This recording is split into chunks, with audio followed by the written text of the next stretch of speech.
یہ مولانا روم علیہ الرحمہ مثنوی شریف میں آپ لکھتے ہیں کہ کوئی بابا جی تھے اور مال ان کے پاس بڑا تھا، اللہ نے بڑا مال دیا۔ وقت نزا آ گیا، ان کو پتا تھا جو میرے بیٹے ہیں وہ نکمے ہیں، مال میں نے کمایا ہے، یہ عیاشی کریں گے، اجاڑیں گے، جواب اللہ کے حضور مجھے دینا پڑے گا۔ علماء سے، صوفیاء سے ان کی سنگت تھی، صحبت تھی، مشورہ کیا انہوں نے۔ کرتے کیا ہیں، انہوں نے 2 وصیتیں لکھی۔ پہلی وصیت لکھ کے نہ شاپر میں ڈال کر اوپر لکھتے ہیں اس وصیت کو تب پڑھا جائے جب سارے لوگ میرا جنازہ پڑھنے کے لیے اکٹھے ہو جائیں۔ ایک اور وصیت لکھی، اسے شاپر میں ڈالا، لفافے کو بند کیا اور اس کے اوپر لکھا اس وصیت کو تب پڑھا جائے جب میرا جنازہ پڑھ دیا جائے۔ اب چودھری تھا، میں تو اکثر احباب سے پوچھتا ہوں، پتہ نہیں حضرت ہم نے تو کہیں نہیں پڑھا، شاید آپ نے پڑھا ہو تو ہمیں بھی بتائیے گا، کہاں لکھا ہے کہ امیر کے جنازے میں زیادہ ثواب ہے، غریب کے نہیں ہوتا؟ غریب کے جنازے میں آتا ہی کوئی نہیں حضرت، پاس سے بھی گزرے گا اپنی دکان پر بیٹھے رہیں گے، غریب کے جنازے میں کوئی بھی نہیں جائے گا۔ اور اگر جنازہ ہو کسی امیر آدمی کا، ہمیں اطلاع کسی بھی راہ صلاح سے مل جائے ہم ضرور پہنچیں گے۔ اور یہ میں نے اب دیکھا ہے حضرت، پہلے جنازے پہ کون ملا کرتا تھا کسی سے، اب جناب جنازے پہ بھی لوگ ایسے ملتے ہیں جیسے شادیوں پر ملا جایا جاتا تھا۔ اور اس کا مقصد کیا ہوتا ہے، پاجی دھیان رکھیو میں بھی آیا جی تے جے کل کو میرا مر گیا تو تسی بھی آنا جی۔ عجیب رنگ لگ گیا، آدھا آدھا گھنٹہ، پونا پونا گھنٹہ لوگ حضرت بڑے وہاں کھڑے ہو کر ایک دوسرے کو ملتے رہتے ہیں۔ لوگ جنازہ پڑھنے کے لیے آ گئے، امام صاحب بھی کھڑے ہوئے، آپ نے لوگوں کو نیت بتائی۔ تو جو بابے کا بڑا بیٹا تھا نا، وہ کہتا ہے مولوی صاحب ابا جی اور نے 2 وصیتاں کیتی ہیں۔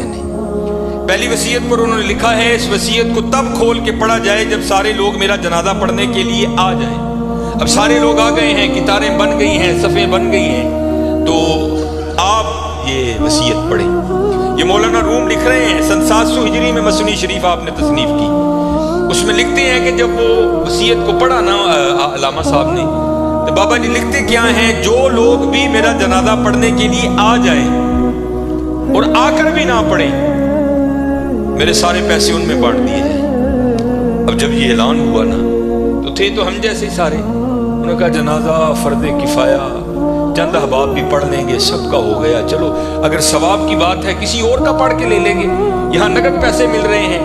ایک نکلا، دوسرا نکلا، تیسرا نکلا، یہاں تک کہ مولانا روم فرماتے ہیں کہ جتنے لوگ جنازہ پڑھنے کے لیے آئے تھے نا، سب نیکی چھوڑ کر پیسے لینے کے لیے پیچھے جا کر کھڑے ہو گئے۔ اب رہ گئے صرف مولوی صاحب اور بابا جی کے بیٹے۔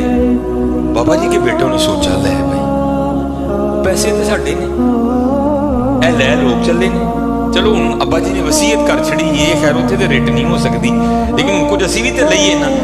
ایک بیٹا، دوجا بیٹا، تیجا بیٹا، چوتھا بیٹا، چاروں جا کر لوگوں میں کھڑے ہو گئے۔ اب رہ گئے موئے بابا جی اور مولوی صاحب۔ پھر مجھے یہاں میاں محمد بخش صاحب یاد آئے، آپ کیا فرماتے ہیں، جان دی واری کیا ڈرونا بڑھیا، ڈر دے ہاتھ نہیں لاندے، جنہاں لئی تو پاپ کمائے کتے نے تیرے کاندے۔ رونا ہے نہیں حضرت، میں نے بڑا بڑا کچھ دیکھ لیا ہے، اتنا کچھ دیکھا ہے کہ دل کرتا ہے سر کھیپ آ کے کتے ٹر جائیے ذرا سائڈ، لیکن کیا کریں، ڈیوٹیاں لگی ہیں، نبھانی پڑتی۔ میں نیا نیا گیا نا جو باپڈا کروں، امیر آدمی، لینڈ کروزر، پراڈو، جناب سجے کھبے، میری بھی تھوڑی فرقی گھوم گئی، بڑی محبت ملی جناب۔ اکثر بڑے بڑے نام جاتے ہوئے وصیت کر گئے کہ سانو غسل جڑا نا فساد دین گیا۔ میں بھی نیا نیا تھا، میں نے بھی چلے جانا۔ ایک بہت بڑا حضرت سیالکوٹ کا نام ہے، غسل دینے کے لیے گیا۔ اسی طرح سردیاں تھیں، بابا لیٹا ہے چارپائی پہ، اس کا بیٹا کھڑا تھا، تو بابے نے سویٹر پہن رکھا تھا۔ سویٹر بھی کوئی ماڑا سویٹر نہیں حضرت، برانڈ کا سویٹر، کئی ہزار اس کی قیمت ہوگی۔ تو میں نے بڑے بیٹے کو کہا، میں نے کہا گل بات سن، جو تیرے ہاتھ میں یہ جو ایپل کا موبائل ہے نا، جس کی قیمت اس وقت میں 1.5 لاکھ سے اوپر ہے، یہ بابے کی کمائی کا ہے۔ یہ تو نے ہاتھ پہ راڈو باندھ رکھی ہے نا، یہ بابے کی کمائی کی ہے۔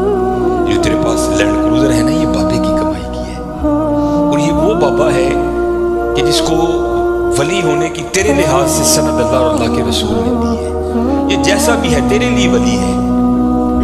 ذمہ داری میری ہے کہ تو کہیں تے میں بابے دا سویٹر اینی تینوں لا کے دینا وا کہ بابے نے تکلیف نہیں ہوئے گی، تے سویٹر تو رکھ لے، بابے دا سویٹر ہے، ایدے صدقے تیریاں موجاں نوں پایا کر۔ یہ مسجد میں بیٹھا ہوں، میں کہتا نا نا حضرت